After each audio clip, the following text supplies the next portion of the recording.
কিছু কিছু বউ পোলাপান গুলি আছে বাপ মারে দেখবার পারেন না, অপহেলা করে, নিন্দা করে। ছোট থেকে মানুষ করছে, মা 10 মাস 10 দিন পেটে রাখছে, বাবাই জন্ম দিছে। ওই বাবা মাকে কি করে বড় হওয়ার পরে বাবা মাকে দেখতে পারে না। বাবা মায় যে কত কষ্ট করে মানুষ করছে, কত দুঃখ করে মানুষ করছে, নিজে না খাইয়া, নিজে না পিন্দাইছে, খাওয়াইছে। যেখান থেকে আসুক টান দিয়ে আগে বাচ্চারে কুলে নিছে। ওই বাবা মারে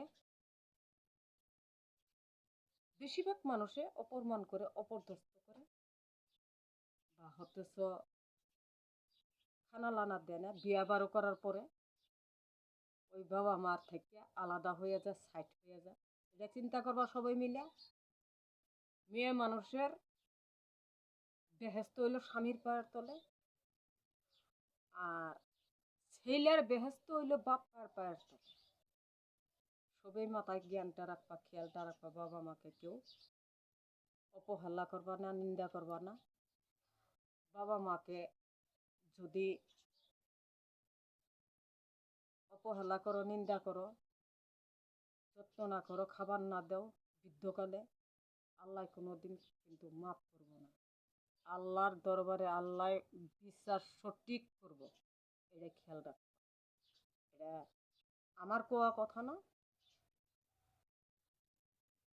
পুরাণ তথ্য মতনে সবাই জানে, আলেম মুন্সিরাও জানে, সবাই জানে বাবা মাকে যত্ন করলে, আজকে আমার বাবা মারা যদি আমি যত্ন করি, ভালোবাসি, কালকে আমার ছেলে মেয়ে আমাকে যত্ন করব, ভালোবাসবো, খেয়াল রাখবো। আর যতগুলো বৌমারা আছো, কোনোদিন কারো শ্বশুর শাশুড়ির অবহেলা, নিন্দা করবা না, খারাপ গালাগালি দিবা না, মনের ভিতরে অপহেলা করবা না, ঘৃণা করবা না। ল্যাংরা হয়ে গেছে, ঘরের ভিতরে পড়ে রয়েছে, গুমুট দইলে যে ঘৃণা করবা।